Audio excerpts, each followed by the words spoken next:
How's it going, everyone? Daxellz here, and today we're going to be reacting to another LEMMiNO video, top 10 facts about Futurama. Let's get straight into it.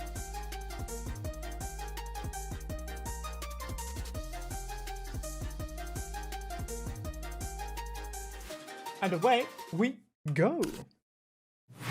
Just let me know.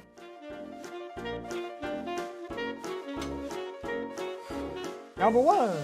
Many of the writers for Futurama are quite intelligent and, let's say, over-educated. The writing staff held 3 PhDs, 7 master's degrees, and collectively had more than 50 years at Harvard. Because of this, many of the secrets, jokes, and Easter eggs hidden within the show are incredibly elaborate and complicated. As an example, these symbols can be found at random points throughout the show. Keen-eyed fans noticed a pattern and soon figured out that the symbols weren't just random nonsense, but rather an actual language. Well, technically more of a ciphered form of English, but still. When the creators learned that fans had deciphered the first language, they, of course, created another, more complicated language. But why? It didn't take long for dedicated fans to crack the code on that one as well. Now some fans believe there's a third language hidden within the show, which has yet to be discovered.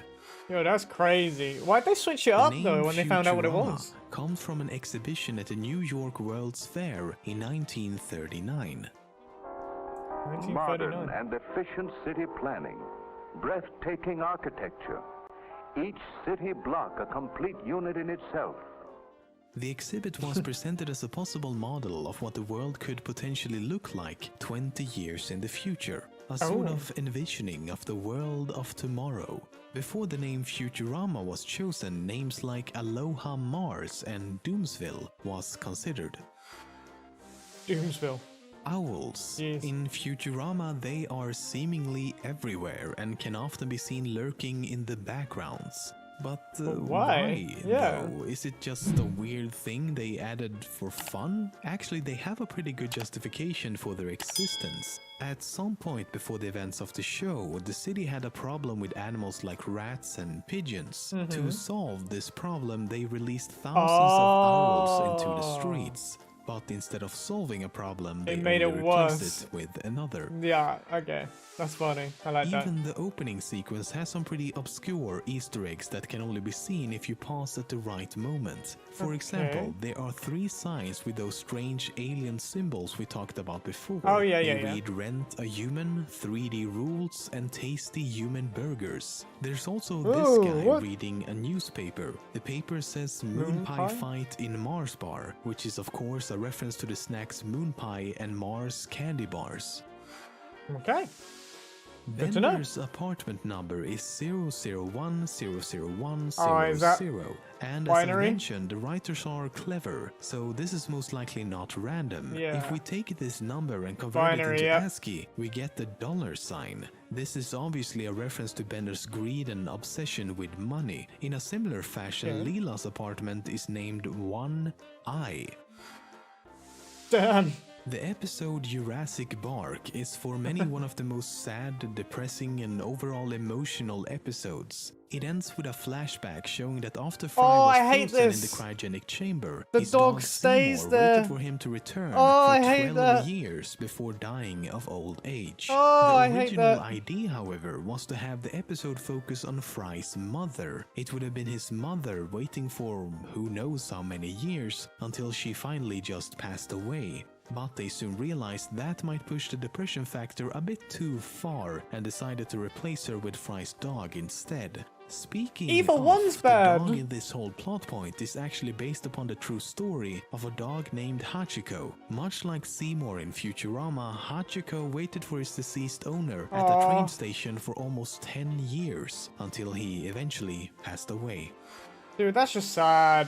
I hate that. The episode The Prisoner of Benda revolves around a machine called the Mind Switcher, essentially a device where 2 people can switch minds with one another and thus take control of the other person's body. Now here's the thing, one of the writers, Ken Keeler, happens to have a PhD in applied mathematics. So he decided to create a real-life mathematical theorem for this fictional mind-switching technology. The theorem basically proves that regardless of how many mind switches between two bodies have been made, they can still all be restored using only 2 extra people, provided these 2 people have not had any mind switches beforehand. In short, it's complicated. Yeah, the point is that it's the first time a theorem has been created for the sole purpose of entertainment in a TV show. It's simply called the Futurama theorem. Jeez.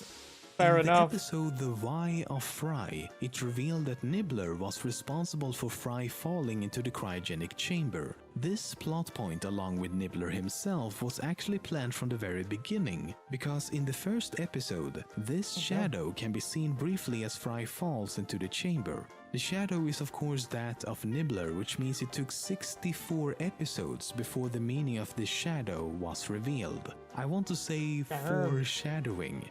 Let's see what you did there. The character Qbert was first introduced in the episode A Clone of My Own. As the title suggests, he is the clone of Professor Farnsworth. But the character is far more interesting than what meets the eye. While Futurama is in many ways a very consistent show, it's also in many ways not. They constantly break the laws of physics and really every law in the universe. And because it's an animated show, trouble with consistency are more or less impossible to avoid. Seriously, it's a fucking knot. But if you're like me and probably like 90% of Futurama's audience, who the fuck cares, right? Yeah. Well, the other 10% of course do care. And this is where Qbert comes in. The character was always planned to be included from the very beginning, but they never fleshed out his personality until his introduction in the middle of season 2. They decided to give him this aggravating personality who criticizes everything and everyone as a sort of payback and reflection of this annoying and specific group of fans. When the writers created Hypnotoad, I doubt they thought it would become such a fan favorite and even spreading across the internet to eventually become a meme. In the Futurama world, he is responsible for the most popular television series of that time, simply titled Everybody Loves Hypnotoad. Of course, this is only because he hypnotizes everyone who starts watching. And while the show serves as a show within a show, there's actually an entire real-life episode almost exclusively featuring Hypnotoad for 22 minutes. It's called Everybody Loves Hypnotoad Amazon Adventure and was included as a special on the DVD release of Bender's Big Score. Seriously though, it's such a stupid... All glory to the Hypnotoad! Very good video, very good. I enjoyed it thoroughly.